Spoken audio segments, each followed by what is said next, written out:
Dan warisan di Indonesia ada 3 hukum, perdata, adat, dan hukum Islam. Kita hanya fokus di 2 aja ya, hukum perdata sama hukum Islam.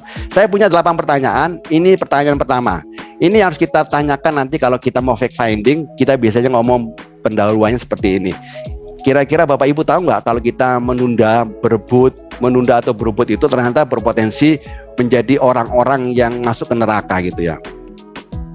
Jadi banyak orang kalau meninggal itu tidak langsung dibagi hartanya. Ada yang tidak tahu, ada yang tahu tapi tidak mau tahu. Kalau ditunda biasanya penundaannya lama, bisa bertahun-tahun, Bapak Ibu ya, yang di sini bertahun-tahun, sehingga orang yang membutuhkan uang saat itu pasti tidak legowo, tidak rela karena dia butuh uang tapi kenapa hartanya tidak bisa dibagi gitu, tidak bisa sampai ke saya gitu. Dan biasanya yang suka menunda itu adalah, mohon maaf karena ini berdasarkan fakta dan realitas, adalah para ibu atau wanita atau istri. Itu kemungkinan besarnya yang menunda. Suaminya meninggal, kemudian uangnya tidak dibagi-bagi dengan alasan ini harta bersama. Jadi saya punya hak di situ, jadi saya nggak akan bagi-bagi. Oke ya. Dan ternyata kasusnya di Indonesia banyak sekali kita temui, ada namanya dampaknya yang paling sering terjadi, kita temui orang-orang kemudian masukkan keluarganya, menuntut keluarganya kemana? Ke pengadilan gitu ya. Ini orang berusaha untuk memutar balik jarum jam, yang harusnya ke kanan dia maunya ke kiri supaya tidak ada namanya pembagian waris. Kalau perlu jarum panjangnya itu ditahan-tahan supaya tidak berjalan. Tapi akibatnya apa? Akibatnya orang ini dituntut ya, dituntut ke pengadilan. Karena apa? Karena sang ibu ini, namanya Ibu Ningsih, tidak mau membagi waris. Alasannya karena apa? Ini di Lombok, kejadian tanggal 14 Agustus 2020. Ini Lombok ya, ini ada beritanya.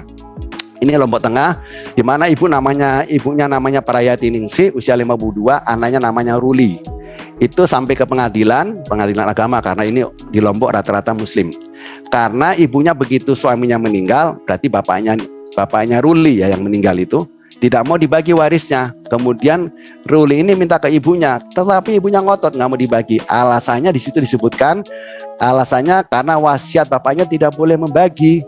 Nah, sementara Ruli butuh uang nih, butuh uang. Kalau di dalam bahasa iklan namanya BUCPT, butuh uang cepat gitu ya. Kalau orang mau jual-jual iklan namanya BUCPT, mungkin di Bali juga sama.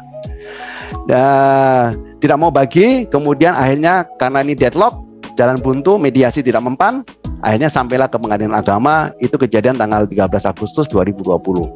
Sampai ibunya mengeluarkan kata-kata gini, anaknya yang namanya Ruli harus mengganti air susu yang sudah diberikan selama Ruli itu dirawat. Coba, antara ibu sama anak kayak begitu. Makanya tadi saya katakan di pendahuluan bahwa perpecahan keluarga itu sebenarnya andil dari orang tuanya.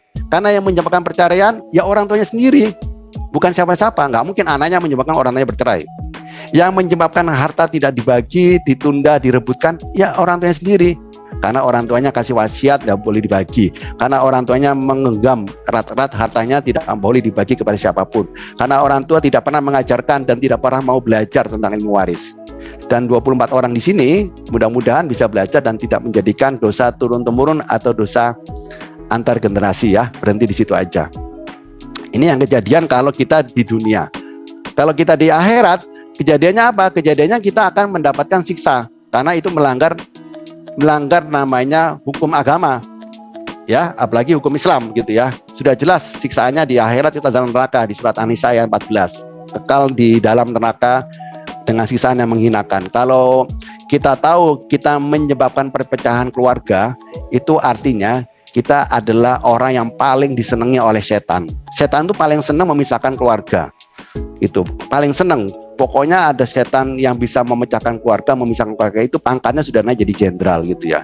Makanya kalau rebutan harta itu biasanya kita mendapatkan banyak dosa. Pertama, dosa mendolimi orang karena kita mengambil hak orang lain tanpa permisi, tanpa sepengetahuan dan tanpa tanpa basa-basi, orang diambil haknya tanpa kita ngomong yang baik dan benar. Yang kedua adalah memutus silaturahmi, karena kalau kita rebutan waris atau menunda waris dalam keluarga, kita akan memutus hubungan keluarga itu. Yang selanjutnya adalah yang paling penting, yang nomor 3 adalah dosa durhaka kepada orang tua. Karena orang tua kita udah meninggal, kita yang di dalam keluarga ini yang masih hidup, bukannya malah mendoakan orang tua, bukannya malah berbuat baik untuk kebaikan orang tua kita, tapi malah kita di sana malah rebutan harta.